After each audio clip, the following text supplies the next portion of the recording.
Yes, collection agencies aren't the nicest. They don't hire a nice guy in a suit to come take your car back. They hire a big sweaty guy from New Jersey in a pickup truck. Yeah, but he's not taking your car back. He's setting your car on fire.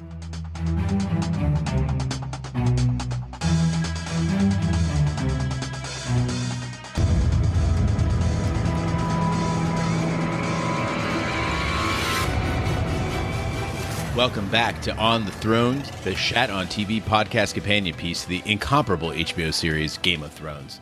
I'm one of your hosts, Gene Lyons, and alongside me is my co-host, Big D, Dick Ebert. Good evening.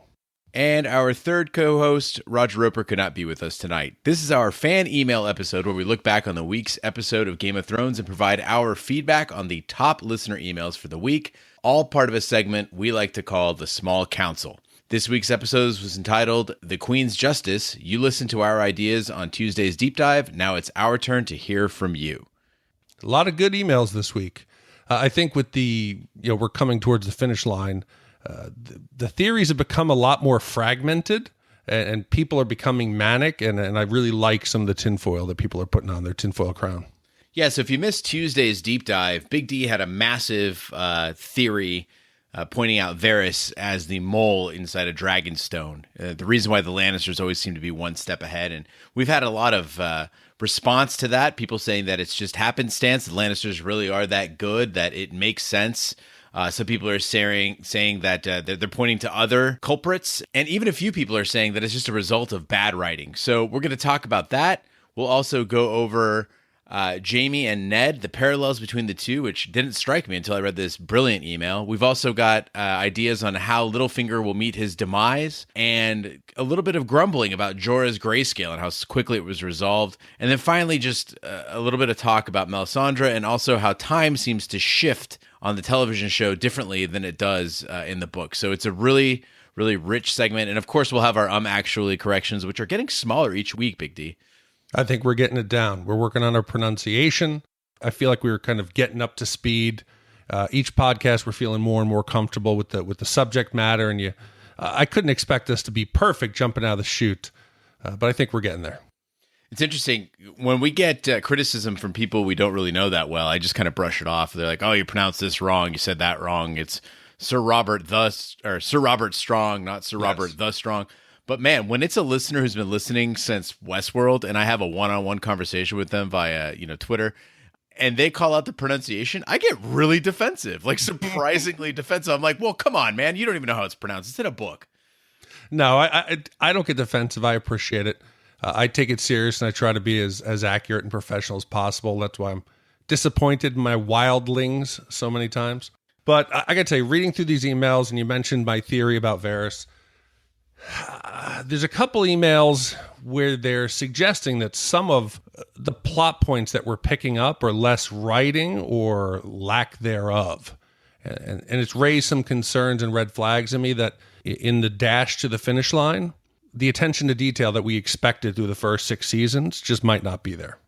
I agree. So let's get this ball rolling and enter the small council. Shame. Shame.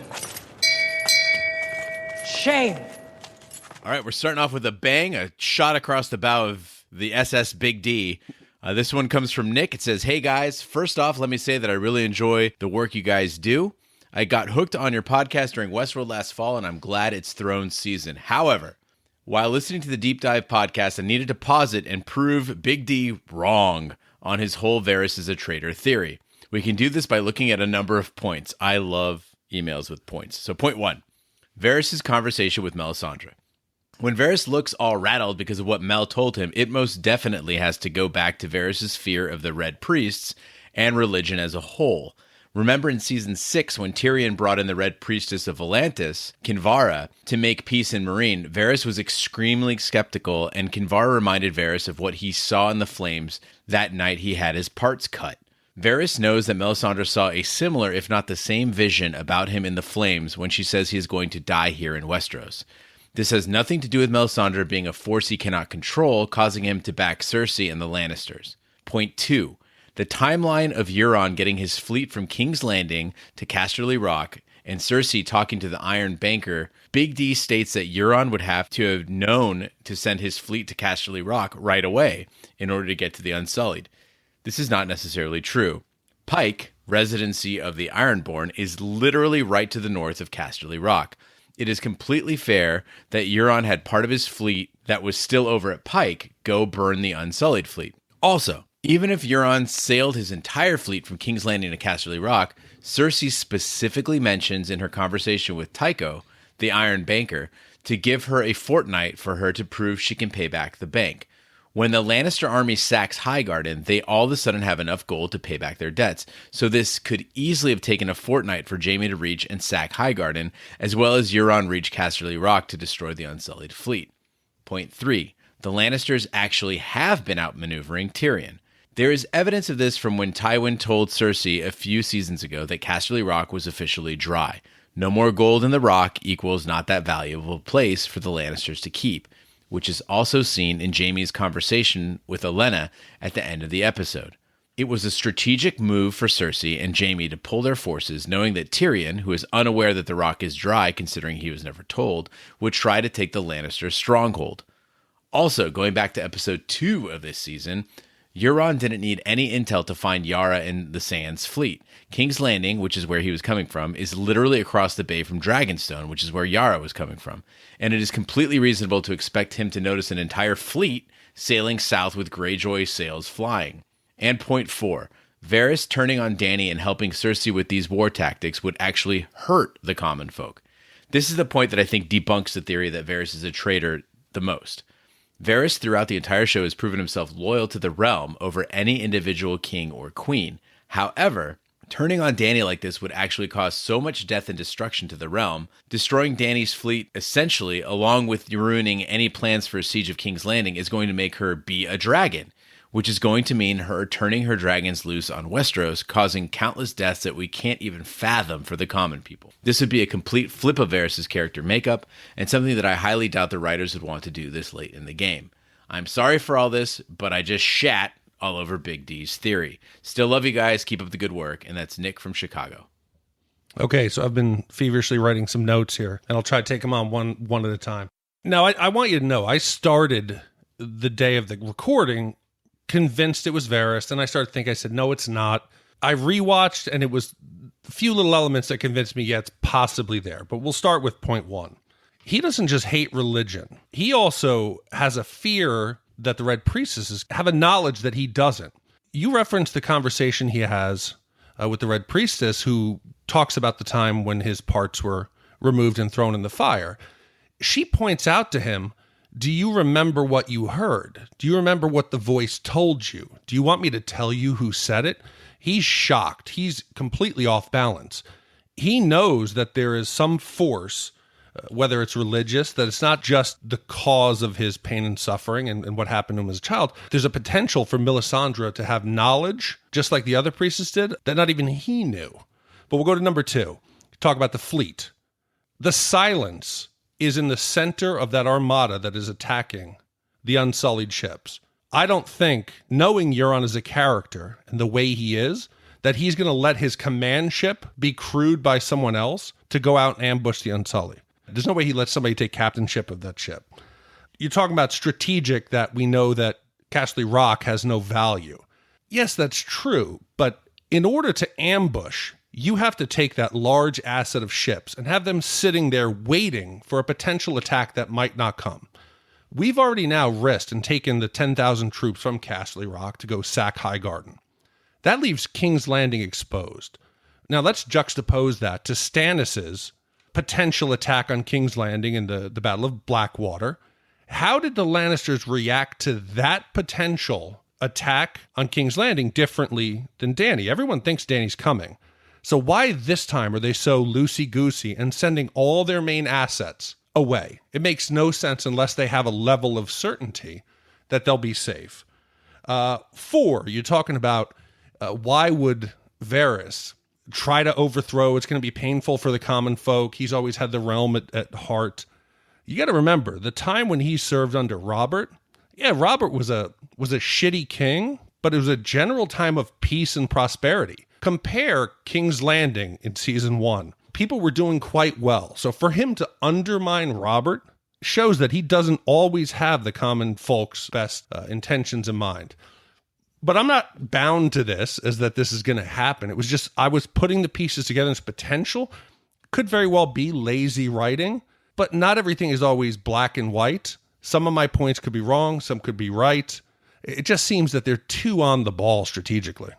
Also, with regards to the Lannisters getting the money out of Highgarden and getting it back to King's Landing, it hasn't come back yet. All we've seen so far is that they've sacked Highgarden, but we see in the previews for the next episode where Jaime is actually transferring the gold, right? The cart full of gold. So if we're talking about timelines and matching them up, we've seen the Unsullied fleet taken out. So we know that is at present day that's happened. But at present day, the money has not been delivered back to King's Landing. So in that sense, it seems like they're giving us indications of that actually this happened quite rapidly. It was in less than a fortnight that this happened. But beyond all that, again, as we get through all of these different theories and counter theories, the point is that there is always the possibility that it's just like you said, Big D, it's just a hole in the plot, which even the best of shows have. And I point back to Westworld, a show that we're all big fans of, and that really was our first foray into podcasting on TV. Westworld has some pretty huge holes in it that all of us try to throw theories to plug, and sometimes you just got to accept that not every question is going to be answered. Questions like why is Jorah even involved in this storyline? Who knows? So anyway, let's thank you, Nick, for your email, and let's move on to the next one. This one comes from Steve.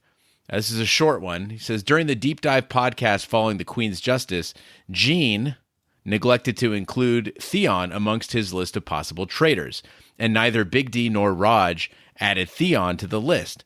I assume you all omitted him because you figured out that he's the prince that was promised. He's a prince, and he was reborn amid salt and smoke when he jumped overboard. I don't think it was Cersei's network of spies who told her the banker was coming to King's Landing. The bank simply made an appointment, which is what banks do. Best, Steve. I think it would be sad if Theon was the prince that was promised, because he's not going to perform very well when he's called upon. I don't think he'll perform very well in battle, and if that is, unfortunately, they've picked a damaged champion. Yeah, I see the reborn amid salt and smoke when he jumped overboard, but if he had come out seeming a changed man, he doesn't seem too changed. More importantly, that fulfills, and again, this is one of the dangers that you run into when you're looking at prophecy, is if you want to believe in a character or want to say, oh, this fulfills my theory, is you don't look at all the other factors. There's like 5 or 6 factors that would identify the prince that was promised. We've got one here. He doesn't have a flaming sword. As far as I know, he wasn't born under a bleeding star. He doesn't have any indication that he's got a dragon in his bloodline. So, it's a lot of strikes against, not many for. I don't buy this theory. No, I would be extremely disappointed in the remaining episodes if he has a complete transformation into the hero that he would need to be. He seems way too broken, and they spent too much time clearly showing us on screen the ramifications of Ramsay's torture even to today. Would you say that this email reeks? His theory reeks? Nope. All right. Hi. Hey, Raj. How's it going? Hey, what's going on? Raj, do you want to switch off and start reading then? Keep going. Cool. All right. Thanks, Steve, for your email. Better luck next time. Then the next one up is Chris. And Chris writes to us and says, hey guys, I've really enjoyed your podcast so far, but I feel like you missed the mark a bit on this latest episode.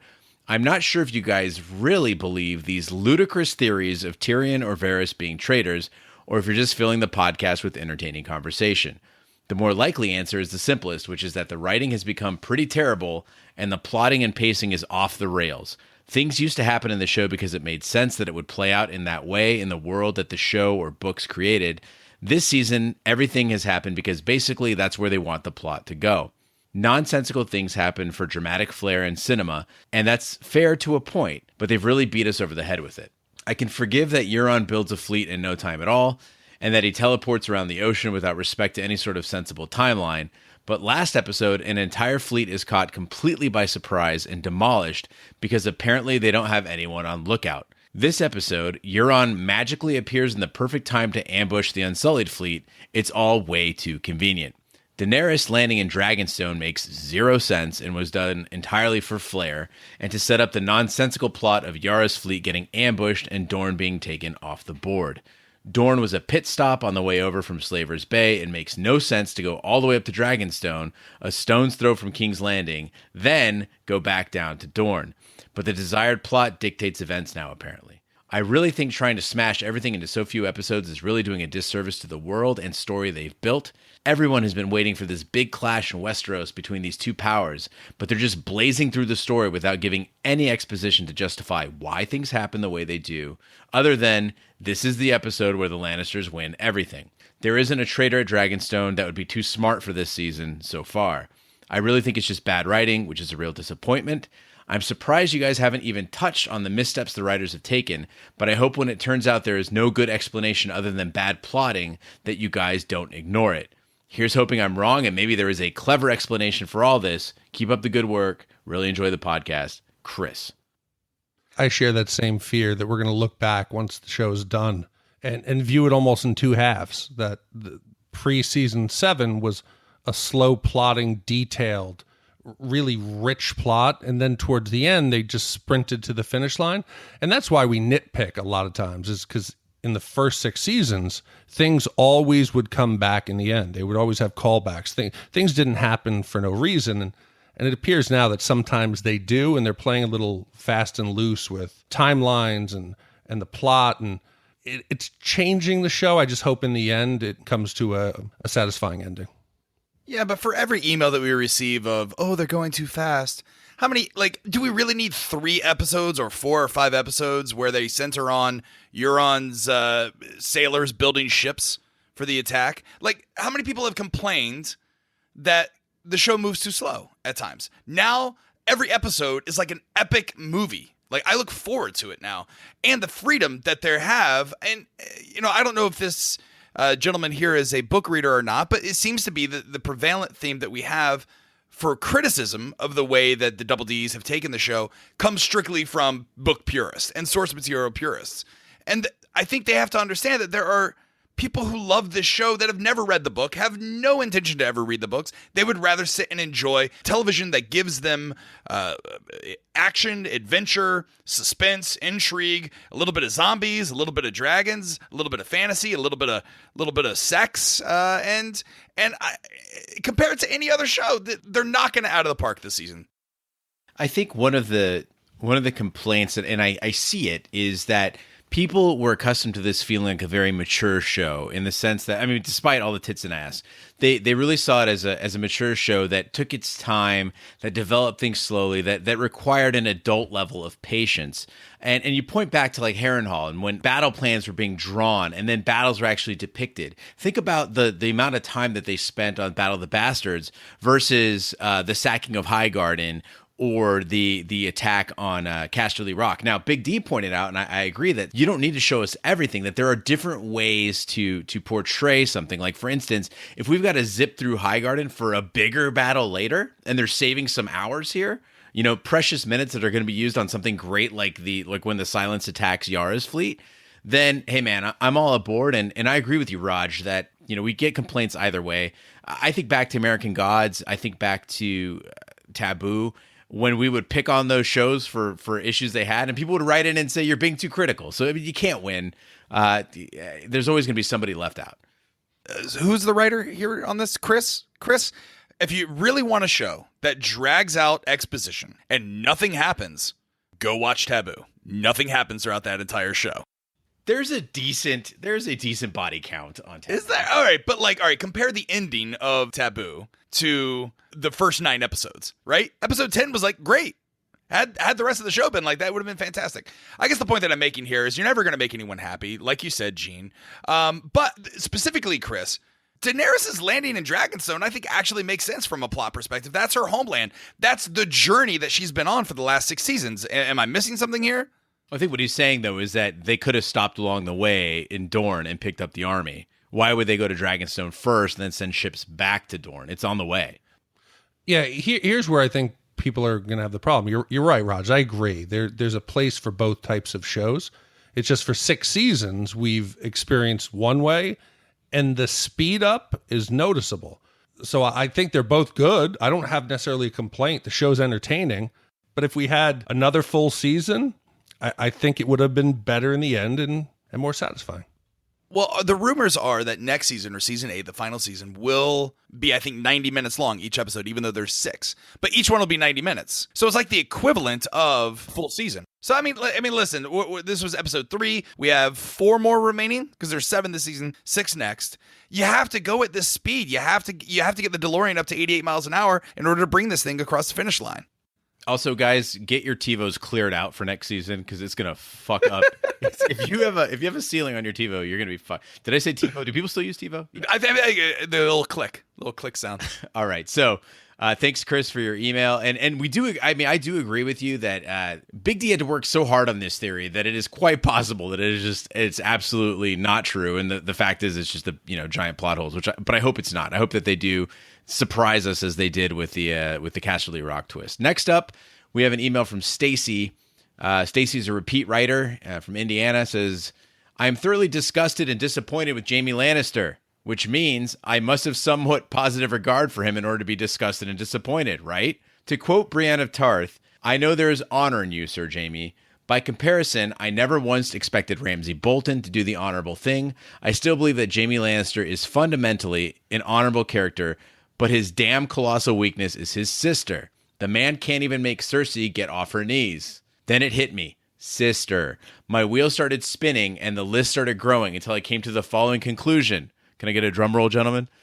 Jaime Lannister and Ned Stark at their cores are privately the same man, but diametrically opposed in public opinion, largely because of their sisters. Both men were second born. Ned married. Jaime did not. Ned publicly raised and protected a nephew like a son. Jaime publicly helped raise and protect a son like a nephew. Both a misunderstood historic event that gives them public shame in present-day Westeros. The Honorable Ned Stark is believed to have fathered a bastard, and Jaime Lannister is the Kingslayer. Jaime publicly tagged as an oath breaker when he actually prevented the deaths of thousands of people. Ned lied to protect Jon Snow and lied again prior to his execution to protect his daughters, when he publicly swore to the High Septon of the Seven and the Baylor of the Blessed that Joffrey was the one true heir to the Iron Throne. Ned didn't even worship the new gods.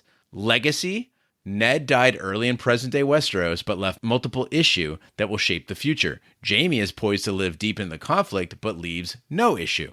During the scene of the brief siege of Riverrun, Edmure Tully asks Jaime a couple of questions. How do you live with yourself? How do you tell yourself that you are decent after everything that you've done? Ironically, Jaime starts his answer with a story about Edmure's sister, Cat. Anyway, Jaime's answer is, I love Cersei, she needs me, nobody matters, only Cersei. Now, Cersei doesn't need him, she has Euron, and Lady Olenna just exposed Jaime to himself and predicts he will regret his role is spreading the disease that is Cersei. I don't think there's a mole at Dragonstone. Right now, Tyrion is thinking and making decisions like a logical military leader. He is best when he thinks like a Lannister, clever and unpredictable, i.e. the Battle of Blackwater Bay. Jorah is going to come back and get their act together. Tyrion didn't know that Casterly Rock is broke and not the backbone of the Iron Throne. Thanks, guys. Love the show. Stacey. I think there was another one missed in there, which was kind of ironic, is Ned is renowned as a great swordsman. People think he's fantastic, and it goes back to a lie at the Tower of Joy, where they believe that he essentially single-handedly beat Sir Arthur Dayne, who was the greatest swordsman ever. And that was a lie. So help me understand here. Is Stacey trying to say that Jaime is as awesome as Ned Stark was? I think what Stacey's saying is that they're a twist on the same, they're opposites of the same character. Basically, that they both have lies and honesty. They both have polarized positions, but the difference is their relationship with their sister is what defined what made them different. Okay, I think Stacey's onto something here. I think that he is going to, in the end, I think he's going to redeem himself as the Kingslayer when he slays Cersei at the end of one of the seasons, whether it's this season or next season. Cersei will die at the hand of Jaime Lannister. To me, he seems like a more broken character than anything. He seems, as we've discussed, emasculated by Euron. He doesn't even have the strength or the conviction to kill Olenna after she tells him that she was the one responsible for his son's death. he just leaves her to die, but the rage is out of him. The fight is out of him. And I don't know if he'll ever get that back. I think if he is to kill Cersei, it'll be more as an act of desperation from a broken heart, more so than it is from regaining any sort of strength. Yeah, and I think Cersei is all that matters. He expects her to return that same loyalty. And this season, he's realizing that she doesn't have that loyalty back for him. She's openly flirting with Euron. She essentially agrees to give Euron what he wants once the war is won, and flirts in open court. He's emasculated, broken, and realizing she's not the same person who he thought he loved and was the only one that matters.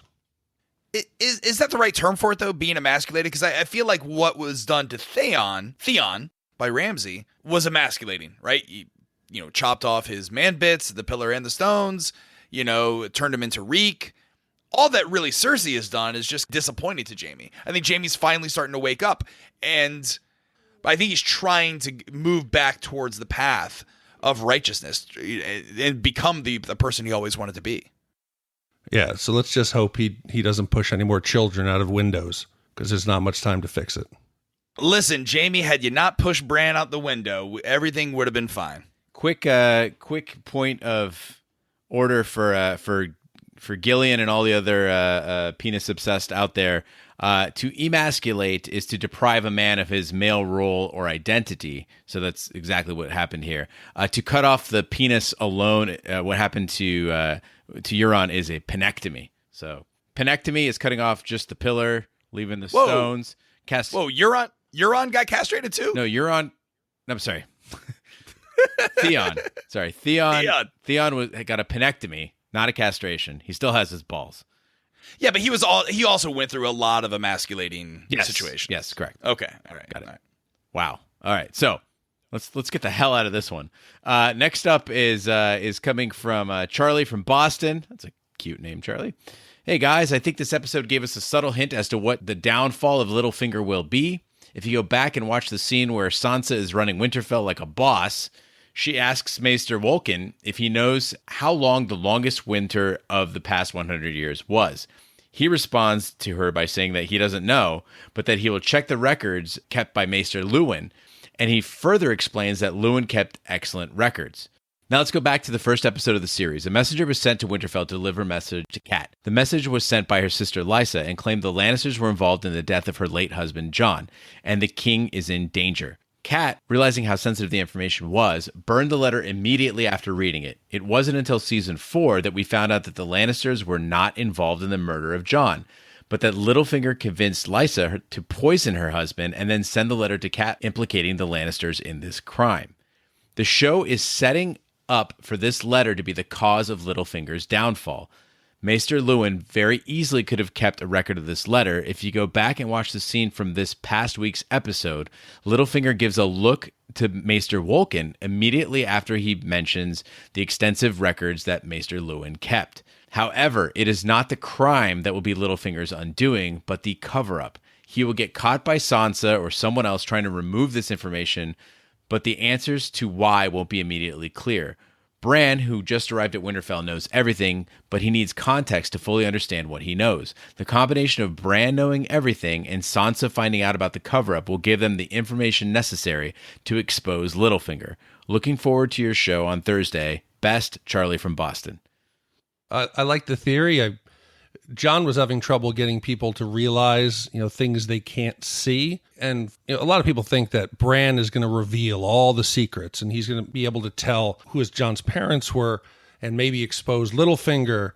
I like this idea that it's something concrete that people can easily grasp onto. And it would be ironic if Littlefinger's own treachery is what gets him caught. One of the points that I like about this idea as well is we're seeing in season 7, it is a series of callbacks. This entire series, every episode has been masterful callbacks to season 1, to season 2, whether it's the cat's paw dagger or Randall Tarly oaths that are made. And so this would be a brilliant callback to season 1, and I think that is something they're trying to do as often as possible in this series. So it makes sense. So the Maesters have access to everyone's personal letters in Westeros? It's like an archive. They archive all the correspondence to the castle. Yeah, I think that again, it's one of those situations where it, just like Widow's Wail, where I felt like the show just lingered a little too long on a fact that just seemed forced, kind of wedged into the script. So I think that it's got to have some bearing, but at the same time, I didn't notice it until Charlie wrote in, so I don't know if he's just in my head now. I'm not sure. So thanks for everyone for making us paranoid. Next up, we've got an email from Emily to the Small Council. Emily writes, "Hey all, in the talk about Varys, I realized that another culprit could be the bank itself. If we go back to the Cersei Mycroft meeting, he knows about the dragons, knows about all the statuses of the families, and talks about who he's betting on. It makes total sense that the bank knows exactly what's happening with Dany's forces. She wouldn't have left Meereen with empty coffers, and she needs food and supplies for the armies, plus those super stylish uniforms. The same for Euron. If you suspend your disbelief about how fast he built those ships, money for supplies and men would have moved the process along. I also suspect, and this might be a stretch, but if Olenna let the bank know she would either be withdrawing money for her army or asking for additional credit, it may have also triggered the trip to call in the Lannister debts. If Cersei knows the banker is coming, she knows she's got to find gold. She may know Euron has credit to reinforce the armada. She may guess that Casterly Rock could be attacked, and we know she was always going to go after Olenna to squash the rest of the Tyrells. While it may not be as sexy as spies, it seems like insider trading with little nudges to push the pieces around the board. What do you guys think?" And that comes from Emily. I think it's possible. The bank, they don't make bets, but they invest. And we wonder how Euron got 1,000 ships so quick. He could also potentially be receiving some funding and backing as a backup plan for the Iron Bank. And that, in the end, could be his long play, because we don't believe he's just serving as the commander of the Lannister fleet. It would be funny if he had his own plan and was actually being funded, so the bank gets their money back from the Lannisters, and then boom, he steps in. We all know the golden rule. He who has the gold makes the rules. I don't see the bank acting against the Tyrells. The Tyrells are the money. Safe bet. They are the safe bet. They've got power on their side. They've got, they are not in debt. And so it seems like typically the banks in the real world and in the fantasy world, they're gonna side with who has the money. They're going to be their client, right? And so it seems very odd that they would do that. At the same time, this is just as valid a theory as any as to how. So rather than one big brain orchestrating all these moves, it's rather little nudges that are in the best interest of the bank end up causing all these wheels to spin. Yeah, I definitely. I think Euron is in cahoots with the Iron Bank. Why would a bank do business with a pirate? Come on. He's a collection agency. That's right. Oh, he's the repo man? Yes, collection agencies aren't the nicest. They don't hire a nice guy in a suit to come take your car back. They hire a big sweaty guy from New Jersey in a pickup truck. Yeah, but he's not taking your car back. He's setting your car on fire. or instead of a big pickup truck, just a giant ship with giant sails. No, I mean, it would make sense if he was in cahoots, and hear me out. It would answer the question of how he got his ships so quickly. It would answer, why all of a sudden he felt the need to go back to Pike and kill his brother and overthrow, the Greyjoys, and then take hostage his sister into Cersei. Right? He feels re-energized. Right? He's got the backing of the Iron Bank.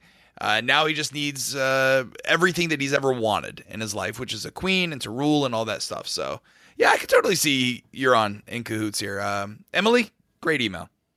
All right, Emily, thanks a lot. Next up, we've got one that I've been wondering, and this one comes from Mac. Mac says, "Hey again, guys. I wanted to again stress a few small issues I had with the most recent episode. My main complaint is that the whole Sam curing Jorah thing.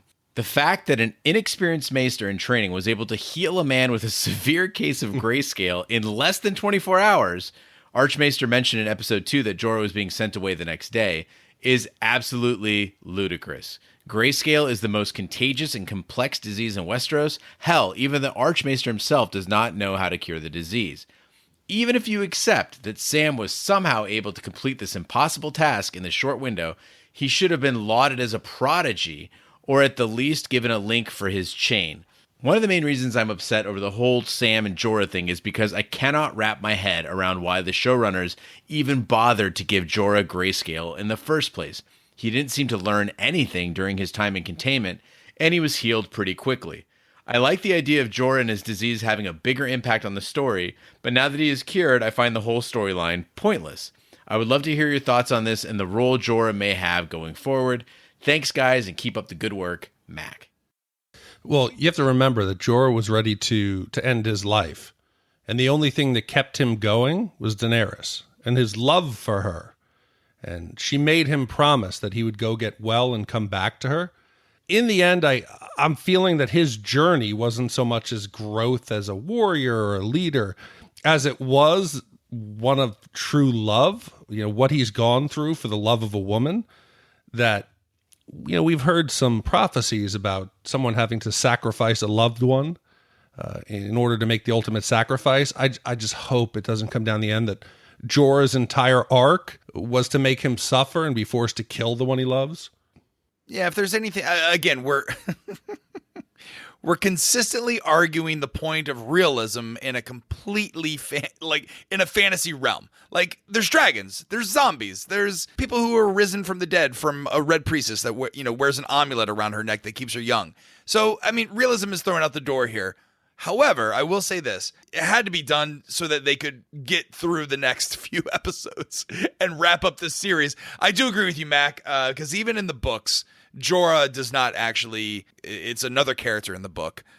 So I assume that once the showrunners went past the source material, they were, all bets were off, and they were like, hey, now we can do what we really want, which is we never really wanted to give grayscale in the beginning, but we knew there would be book readers who'd be pissed off if we didn't give at least one character grayscale. So I think that's what happened.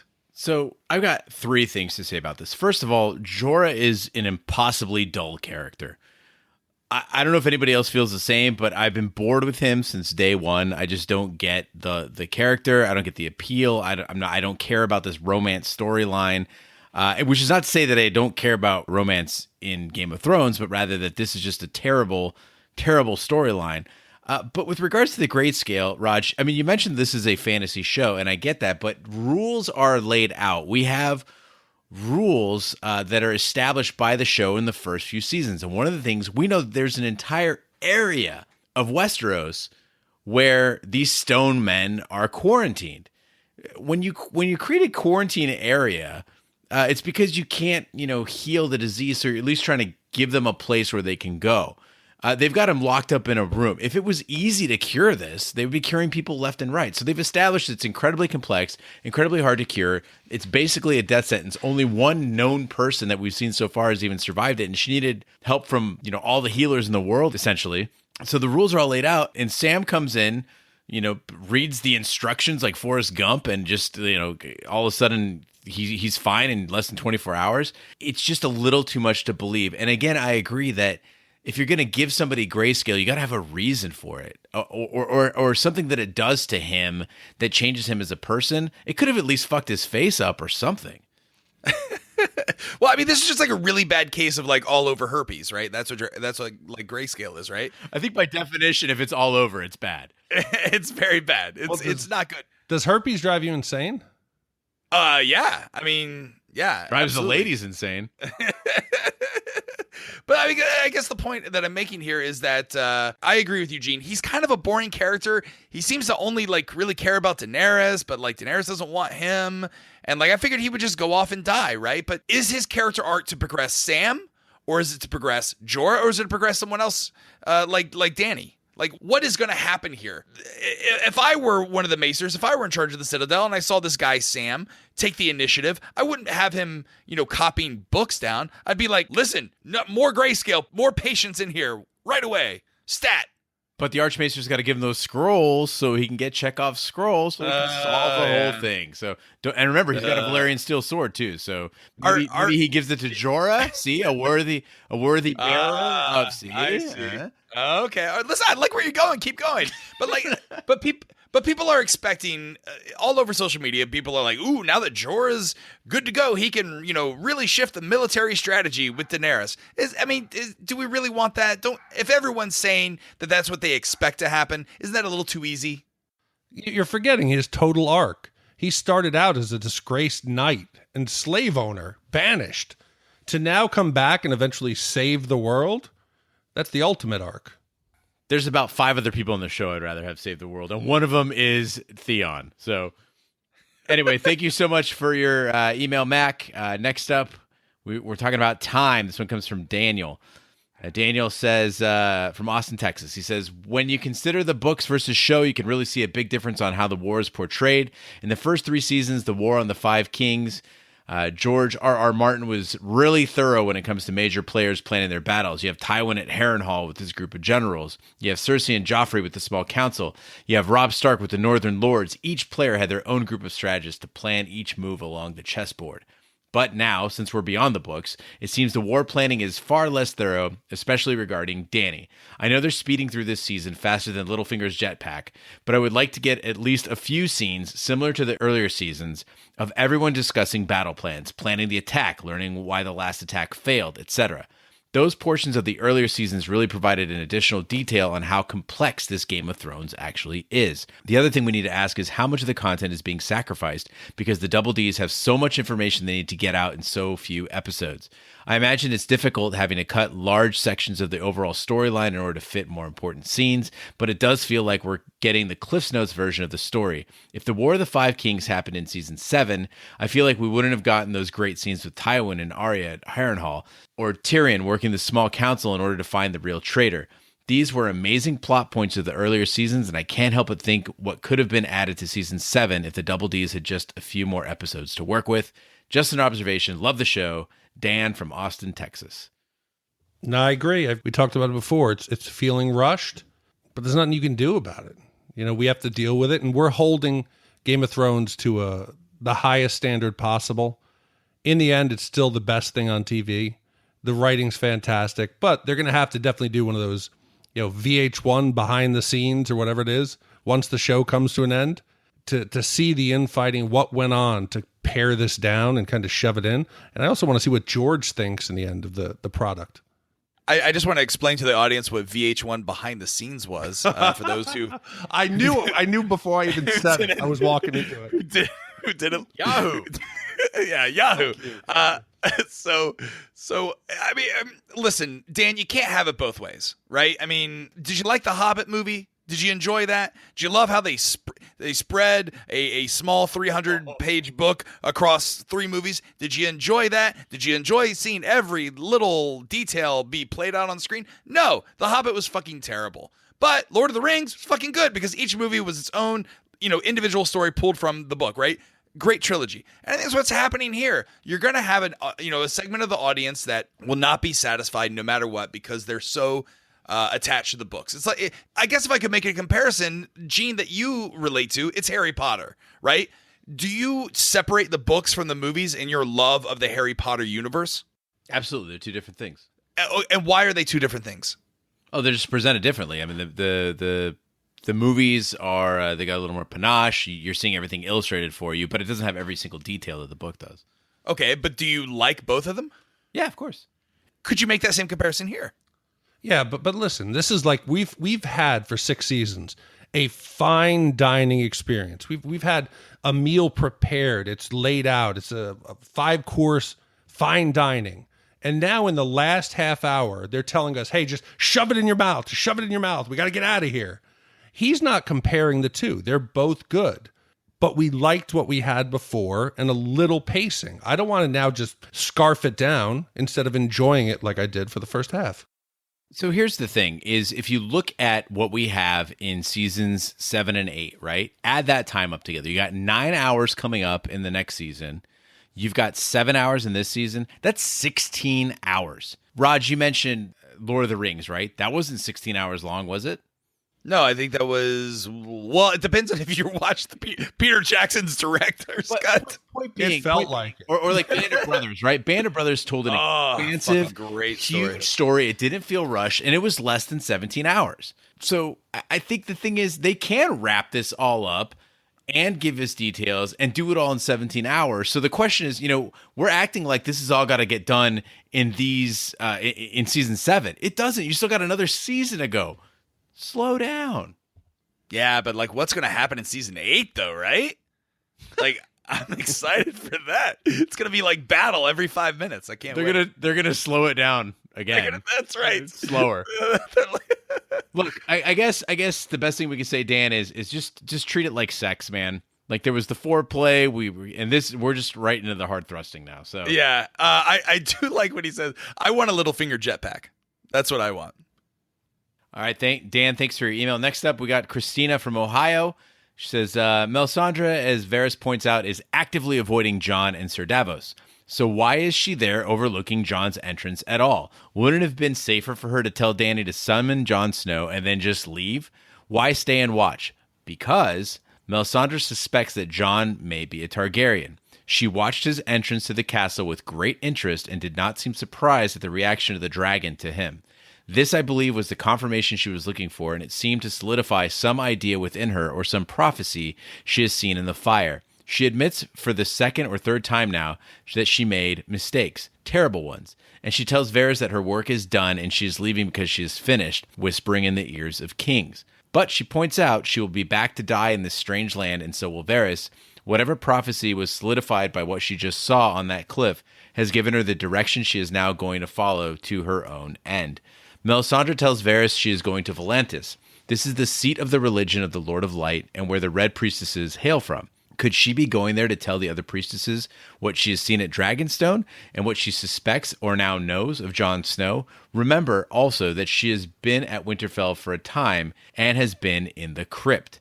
Other than House Tyrell falling to the Lannister army, this is absolutely the pivotal moment of the episode. It is a huge setup of probably everything that follows in the show pertaining to Jon's relationship with Dany, the war with Cersei, the prophecies of the Lord of Light, the question of Jon's parentage, and the war with the Whites. As always, great podcast, guys. I love listening to you, and I'm thrilled you're doing this now for Game of Thrones. Christina from Ohio. Jon went to Dragonstone to rally the troops.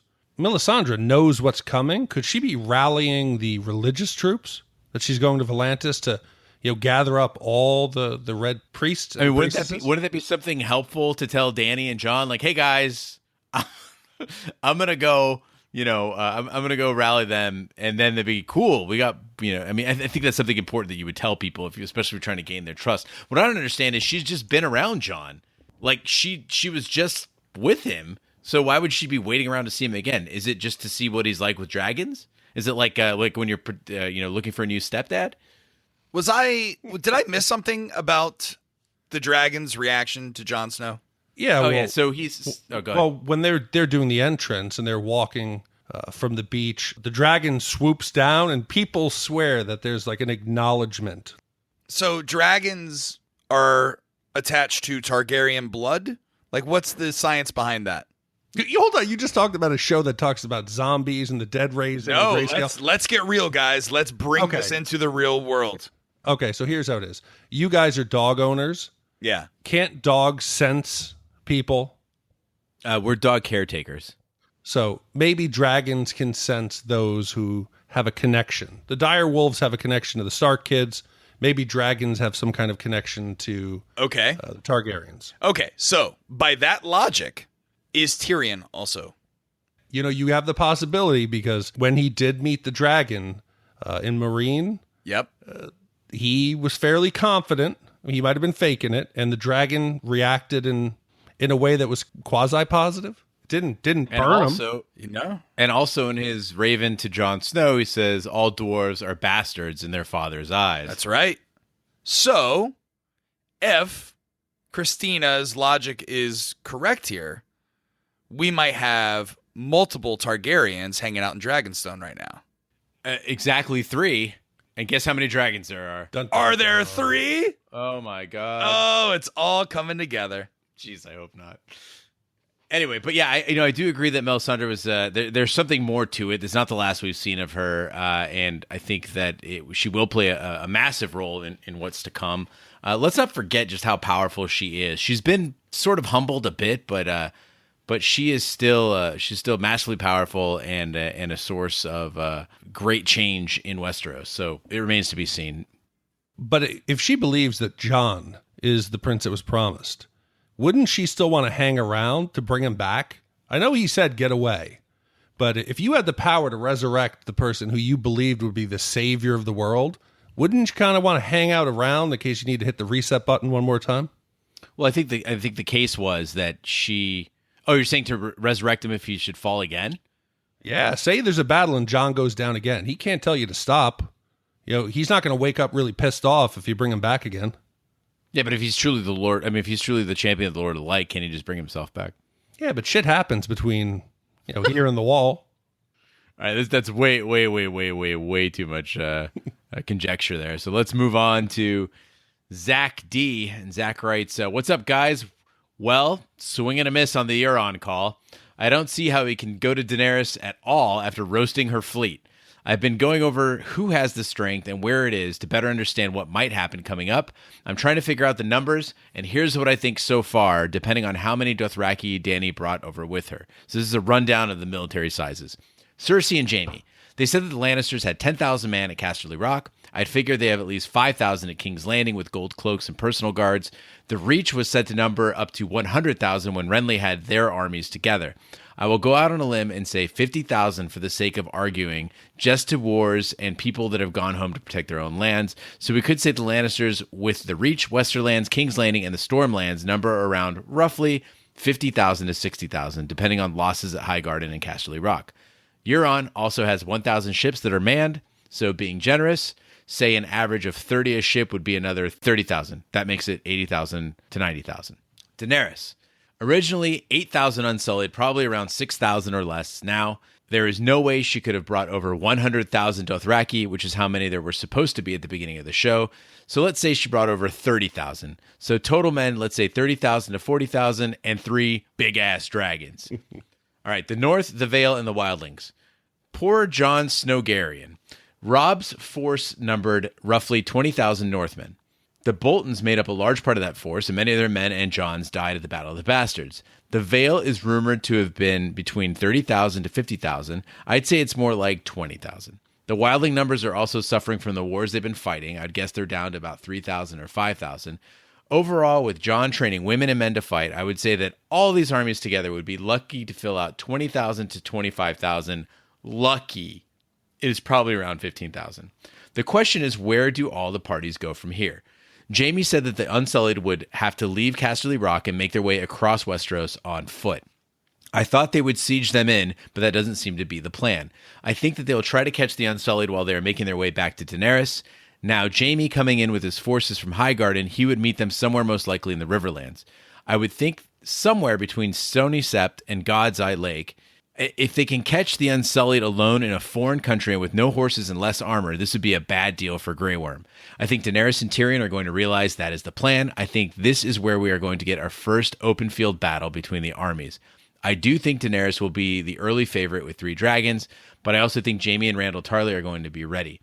I believe it will be... Sorry, I'm just assuming Randall's on board.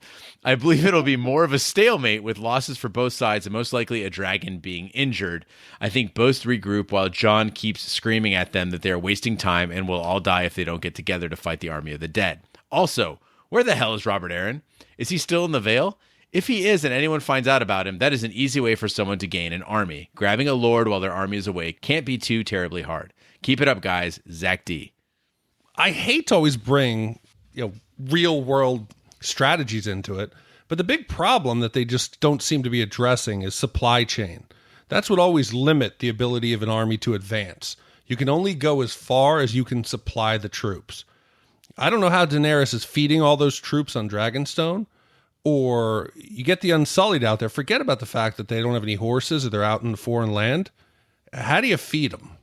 So there are going to be some hungry guys out there, but we're all praying for a large open field battle. And remember, every one of these troops that he's shown as a number, when they fall, they rise up on the opposition side. So this potentially could be a gigantic addition to the Army of the Dead. To me, if you look at it from a perspective of, as you mentioned, Big D, all the living armies, I think where Zach fell short, and Zach, I'm really disappointed, is how many whites are there? Answer me that. So, but no, 100,000.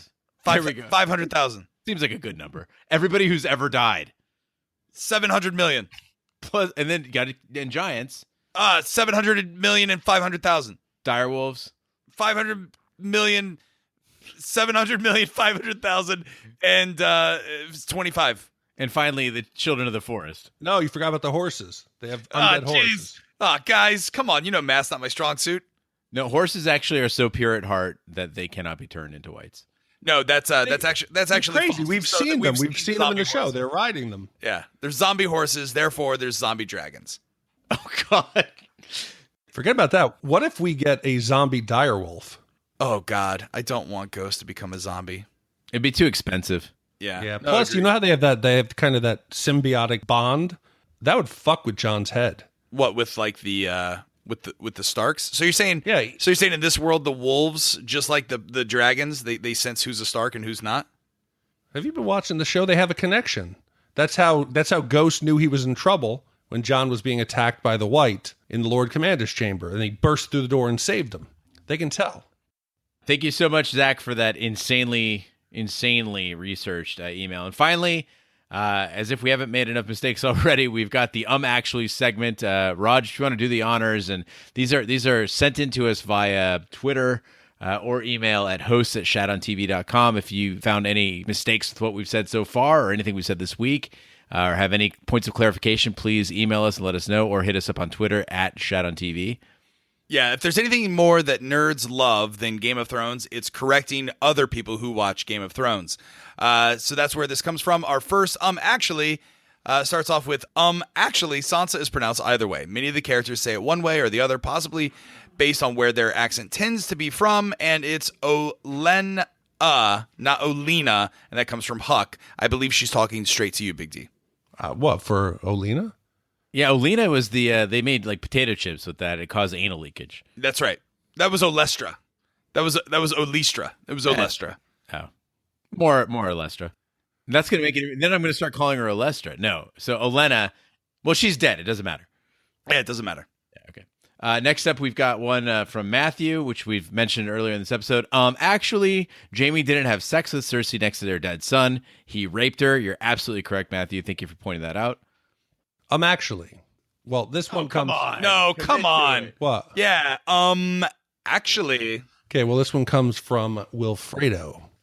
Actually, I'm not condoning of piracy of HBO's content, but the viewers who live outside the United States, like myself, who resides in Canada, it's not so much a problem with cost, as so many people pirate the most popular show in the world, but a problem with the service. In order for me to be able to access HBO for the additional $15 a month, I would need to subscribe to the top TV subscription, which costs $150 a month for over 250 channels that I simply just don't want or need. That doesn't even include the initial setup fee or the cable service. Thank you, Wilfredo. Actually, we will be a little more accepting of piracy, but still don't share sports. No. Actually, Wilfredo, I'd like to point out that everything you just mentioned was prices. It was $15 a month for HBO, $150 a month for the 250 channels, and the setup fee. So it is about money for you. Let's not fool ourselves. Well, here's the issue, though. I am reading a Vice article here that HBO has a standalone service that we all subscribe to, because I don't have cable, you don't have cable, and I agree with you. We don't want you to have to pay for cable for channels that you don't ever have to watch and then pay additional on top of that. But HBO released because it knew piracy was an issue, and it used a market sensible solution to the problem of piracy and said, hey, there's a large segment of the people who want this but don't like cable. Let's launch HBO Now. The problem is HBO Now is not available in Canada. So what we are saying here, I think, is Leave Canada? No, because you guys get your free healthcare up there in Canada. You get great food. Everyone's super nice and polite to each other in Canada. Let us have our $14.99 streaming HBO. It's the one thing we have. Yeah, and if you want to know who to blame for that, actually, so HBO is owned, or the rights to show HBO in Canada is owned by Bell Media. So Bell Media has decided, hey, look, you can't get it standalone. So it's part of their deal with HBO. When they bought the rights to HBO, they said you cannot have HBO Now up in Canada. So really, it's not even Canada's fault or America's fault. It's really Bell Media's fault. Yeah, fuck Bell Media. Also, Bell Media, if you'd like to sponsor a podcast. We have a Patreon page we'd like to direct you to. Yeah. We don't really. No. We just lost like 100 subscribers. Is there any more actuallys? That's pretty light. We're getting better. Yeah, we were talking about that. We did already. Talk about it. Yep. We've got our training wheels off. We're at a brisk walk now. Listen, we'll start running by the end of the year. I'm still pedaling a big wheel over here, guys. All right, that concludes this week's episode of On the Throne Small Council. Be sure to follow us on social media and share with a friend. We're on Twitter, Snapchat, and Instagram at ShatOnTV. Facebook, search for Shat on TV Podcast. The website is shatontv.com, and the email is hosts@shatontv.com. We're everywhere fine podcasts can be found, including iTunes, Google Play, Stitcher, and YouTube. Be sure to subscribe, and if you stop by iTunes, please be sure to leave a review. That helps the podcast grow. Also, you can check out our store on the website for cool Shat on TV merchandise that helps keep the lights on. Finally, if you like Shat on TV, check out our sister podcast, Shat the Movies, where we review the best 80s and 90s movies from our childhood that you, the audience, vote for. Check out all that information at shatthemovies.com. On behalf of my co-hosts, Big D, Dick Ebert, and Roger Roper, I'm Gene Lyons. Be sure to join us on Sunday night for the Instacast immediately after Game of Thrones. As always, thanks for listening, and be sure to knock twice before joining us on the throne.